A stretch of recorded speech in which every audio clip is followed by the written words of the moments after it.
Bismillahirrahmanirrahim. Assalamualaikum warahmatullahi wabarakatuh. Asyhadu an la ilaha illallah wa asyhadu anna Muhammadar Rasulullah. La haula wa la quwata illa billah amma ba'du. Ya, para bunda semoga dirahmati Allah, bertemu lagi ya dengan saya. Ya, kali ini kita berjumpa lagi ya bun. Tentunya kita akan sharing tentang permasalahan rumah tangga. Dan kali ini topik yang akan saya bahas adalah lakukan 3 hal ini supaya suami nggak kumat selingkuh. Ya, pasti Bunda di sini bertanya-tanya ya, wah gimana nih Mbak caranya supaya suami nggak bakal kumat lagi selingkuh gitu ya. Nah, saya tahu Bun, tapi Bunda harap bersabar ya. Saya pengen kasih informasi nih bagi para Bunda yang belum kenal sama saya atau bahkan belum berkonsultasi dengan saya. Silahkan Bunda bisa konsultasi dengan saya Bun, dengan cara hubungi aja nomor yang ada di atas ini. Supaya saya bisa lebih kenal Bunda dan permasalahannya apa, silahkan bisa diceritakan ya. Oke, kita lanjut ya Bun ya, tentang suami biar nggak kumat selingkuh ya. Menurut saya, selingkuh itu sebenarnya semua orang punya potensi ya, semua orang tuh punya bibit selingkuh sebenarnya. Tinggal bibit ini itu dipupuk atau bahkan kalau tahu bibit ini sangat beracun ya, ya bisa dimatikan ya. Yang bisa untuk menonaktifkan bibit selingkuh ini ya kontrol diri kita sendiri sebenarnya.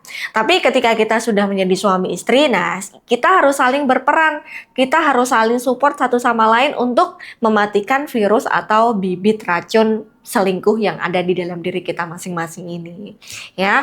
Nah, untuk selingkuh sendiri Bun, ini ada beberapa penelitian ya.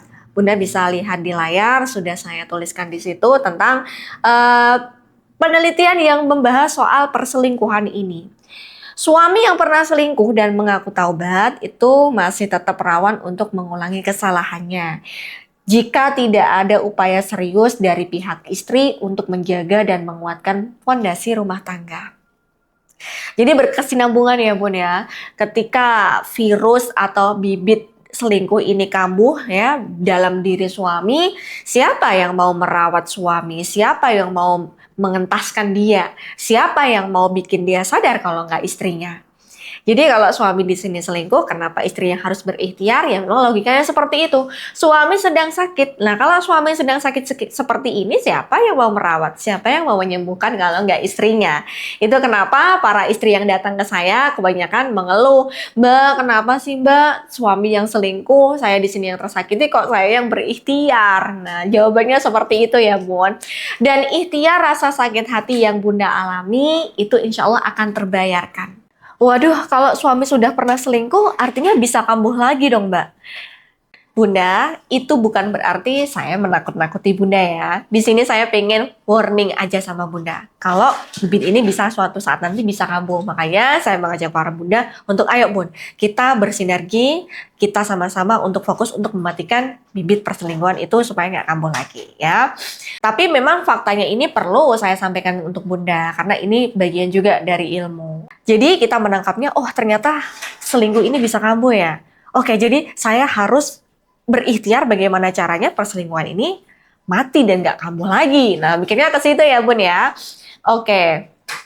Dan kasus seperti ini bukan Bunda aja yang mengalami. Banyak sekali para wanita di luar sana yang juga mengalami kasus seperti ini. Dan banyak juga mereka yang berhasil membuat suami ini berhenti selingkuh. Seperti para klien yang saya bimbing hingga saat ini. Karena faktanya taubat itu bisa aja goyah Bun.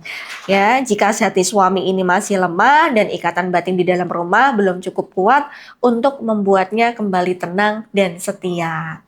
Ya, ibaratnya diri kita aja deh Bun. Ibadah kita aja masih sering goyah, masih sering naik turun. Pagi kita pengen makan bakso, siangan kita aja bisa berubah loh Bun. Apalagi hati suami yang sifatnya seperti ini.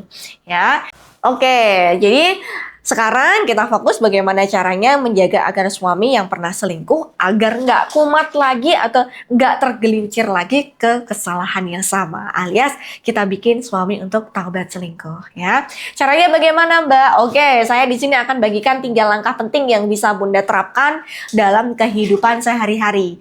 Insya Allah rumah tangga Bunda akan kembali utuh dan batin Bunda akan kembali tenang.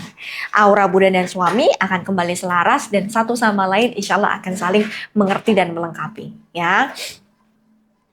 Oke, caranya gimana sih Mbak Novi? Oke, yang pertama Bun, ada komitmen ulang bersama suami. Ini penting banget karena komitmen ini menurut saya fondasi utama dalam pernikahan. Jadi perlu kita bicarakan sama suami, komitmen kita ke depannya tuh seperti apa sih ya? Biar Bunda tahu isi hati dan pikiran suami.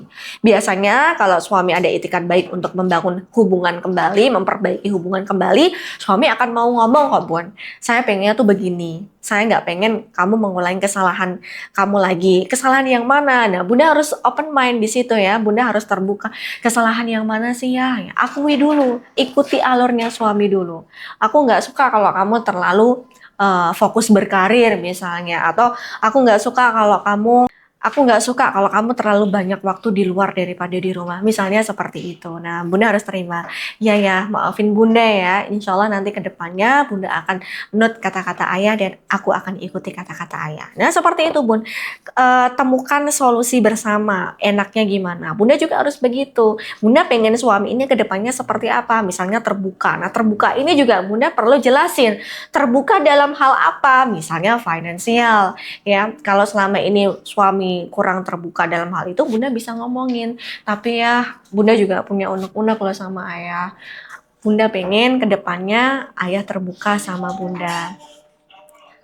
Pemasukan bulan ini berapa, pengeluaran keluarga kita juga aku akan transparan sama ayah biar sama-sama terbuka dan aku nggak berpikir macem-macem biar aku tenang. Gitu aja Bon ya.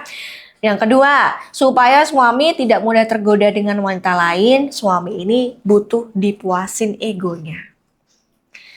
Ego suami itu mencakup ego mata, ego seks, ya Bun ya, juga ego perhatian. Di sini juga Bunda harus cukupi hal itu. Kadang-kadang memang kita sebagai seorang wanita, apalagi kita berkarir ya Bun ya, kita juga ikut bekerja, itu kadang-kadang lupa. Hal mana sih yang belum saya cukupi? Kadang-kadang pengen ngasih perhatian ke suami, tapi ada anak yang perlu kita perhatiin, ada diri kita yang perlu kita urusin. Jadi kadang terbagi. Nah sekarang kalau udah tahu ilmunya seperti itu, dibagi. Oh waktunya sekarang aku pulang, aku posisikan diriku sebagai istri dulu. Baru setelah istri ini udah Bunda kerjakan, perhatiin suami, tawarin suami apa yang dia butuhin, posisikan diri Bunda sebagai ibu dulu. Baru setelah Bunda selesai dengan tugas Bunda sebagai ibu, baru yang terakhir perhatikan diri Bunda. Jadi alurnya seperti itu. Biar Bunda selalu ingat ya, biar ego suami di sini juga tercukupi. Tetap merasa diperhatikan, terlebih dicukupi egonya. Minimal setiap hari Bunda perhatiin suami, ini pelan-pelan setiap harinya ego suami sudah mulai tercukupi satu persatu Bun. Ya mungkin diperhatikan dalam hal pelayanan, dapat satu. Mungkin keesokan harinya Bunda pulang cepet ya, nyambut suami, dan yang cantik. Nah ini ego mata suami udah terpenuhi ya. Kemudian yang ketiga, ego ranjangnya, ego seksnya ya cukupi. Gimana cara kita untuk muasin suami, minta suami, goda-goda suami ya. Karena Rasulullah pun juga memerintahkan kita untuk pandai membangkitkan syahwat suami. Ya Bun ya. Oke. Oh ya, satu lagi Bun, ego suami juga mencakup dengan kebutuhan perutnya ya. Jadi pelayanan yang saya maksud tadi selain Bunda mencukupi. Jadi pelayanan untuk suami itu juga mencukupi ego perutnya, menawarkan dia sedang butuh apa ya pada saat dia pulang dari kerja.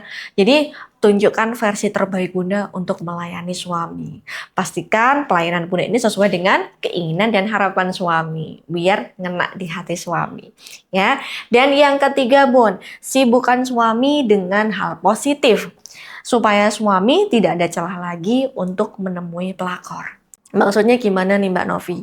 Iya, ketika suami di sini dianggurin Bun, dia merasa nggak diperhatiin, itu pasti bawaannya ketika di rumah dia main HP terus. Nah ini kalau suami main HP terus, khawatirnya di sini Bunda ngasih celah ke suami buat ngubungin pelakor dan endingnya suami nggak betah di rumah dan pergi dari rumah. Nah maka itu libatkan suami nih ya, sibukkan suami, misalnya ngurusin anak. Ya, atau jemput anak, atau mungkin nganter ekstrakurikuler anak, ya, atau mungkin Bunda minta tolong antar belanja, atau mungkin jemput Bunda saat bekerja, ya, atau mungkin Bunda pengen dinner makan malam. Pokoknya di sini sibukkan suami. Mbak, kalau suami nggak mau gimana? Nah, kalau suami nggak mau, ini perlu di cross check alasannya apa dulu. Kalau memang alasannya di sini memang penting ya Bunda maklumi dan dukung suami. Tapi kalau alasannya ini muter dan nggak masuk akal, itu bisa jadi aura Bunda dan suami udah mulai nggak selaras nih. Dan ini titik bahayanya. Kalau udah seperti ini, Bunda bisa hubungi saya untuk saya bisa bimbing dan cross check lebih lanjut ya. Oke. Dan ketiga hal ini bisa Bunda lakukan, tapi kalau Bunda pengen hasil yang lebih maksimal ya memang Bunda perlu saya dampingi secara intens ya Bun, biar saya bisa kontrol nih. Ini sebenarnya hal bagian mana yang perlu diperbaiki dan Bunda kedepannya harus bagaimana ya. Nah, seperti itu Bun.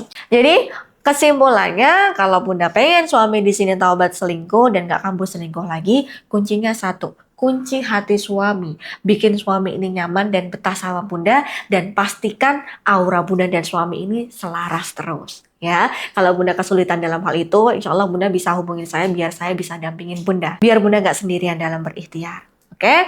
Oke Bunda, itu tadi 3 hal yang perlu Bunda lakukan untuk bikin suami berhenti selingkuh atau tobat selingkuh ya. Silahkan bisa dipraktikan. Saya yakin ketika Bunda istiqomah dan konsisten, insya Allah Allah akan meridhai Bunda, suami akan taubat selingkuh dan berhenti selingkuh.